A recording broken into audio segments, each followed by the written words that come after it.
ભાવનગરના ઇન્દિરાનગરમાં રહેતા શૈલેષભાઈ ચંદુભાઈના ઘરે કેટલાક શખ્સોએ આવીને તોડફોડ કરીને પથ્થરોના ઘા કરી તેમના પિતાજીને ઈજા પહોંચાડી હતી અને બહાર પડેલી કારના કાચ તોડી રોકડ રકમ લઈને નાસી ગયા હતા। વધુમાં શૈલેષભાઈએ જણાવ્યું હતું કે 25 થી 30 લોકો હતા।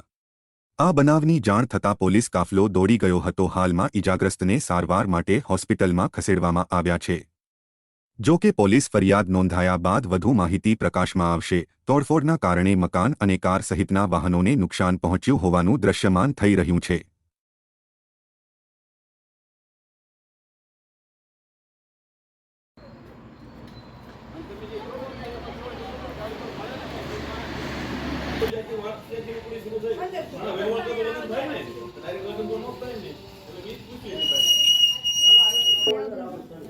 તમે આંટવી આવો ચંદુ દાદા માટે ખુરશી આપો દે દે ને ખુરશી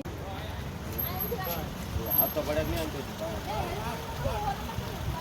તો ફોન માંથી નોકરા એક જ ફોન માંથી કરાય આપણે એટલે એક ફોન લાગે બરોબર ભાઈ ફોલ્ટ છે ને ડબલામાં કરી દે ભાઈ હું છું તું હે કોઈ ઘરે આવી કોઈ સીધા નીકળા ભાઈ ધારિયા ને એવું લઈને આવ્યા હતા તમારી છે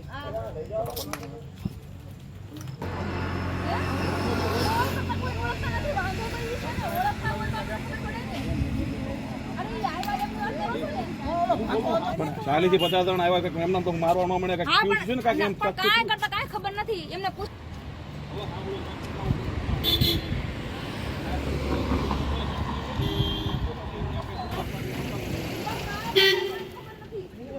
મારવા મળતો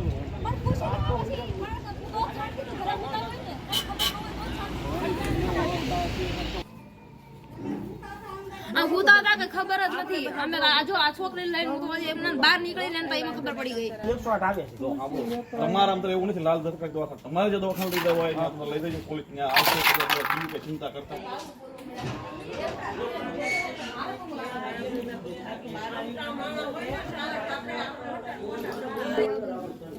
તમે આંટવી આવો ચંદુ દાદા માટે ખુરશી આપો દે દે ને ખુરશી